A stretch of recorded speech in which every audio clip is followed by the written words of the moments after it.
If your parents gift you gold or other things on your wedding day, who does it actually belong to? Many would have us believe that it would belong to the husband's family.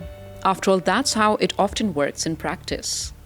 The jewelry sits in the in-laws' locker, decisions are made by someone else, and if the marriage ends, it becomes an other battle to get the gifts back. But according to Pakistan's Supreme Court, that is against the law of the land.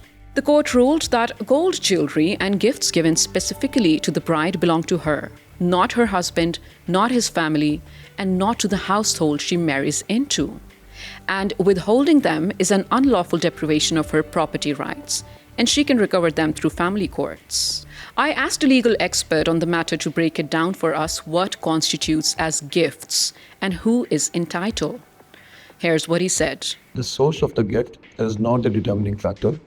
Whether the jewelry, ornaments, or any other personal article is gifted by the bride's parents or relatives, the groom, or even the groom's relatives, if it is intended exclusively for the personal use and the benefit of the bride, it becomes her absolute property. The case actually began with a woman seeking recovery of her dowry articles and 87 tolas of gold gifted by her parents at the marriage. After months of litigation, Pakistan's highest court upheld a simple principle that if a gift was intended for the bride, it is her absolute property.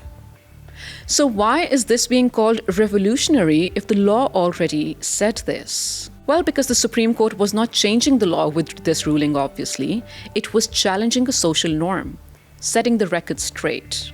The judges described bridal jewelry as a woman's financial security and economic autonomy, recognizing that in Pakistan, gold is often a financial safety net, not just a wedding tradition.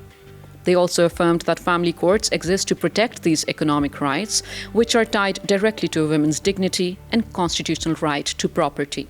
And here's what makes this judgment even more significant. These protections are not just found in Pakistani law.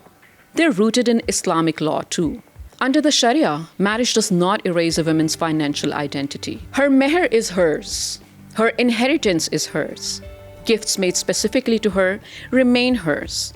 Her income is hers, and the husband has no automatic claim over any of it. This judgment, in many ways, is a reminder that some of the strongest protections for women's economic rights have existed for centuries. The gap was never between the law and religion.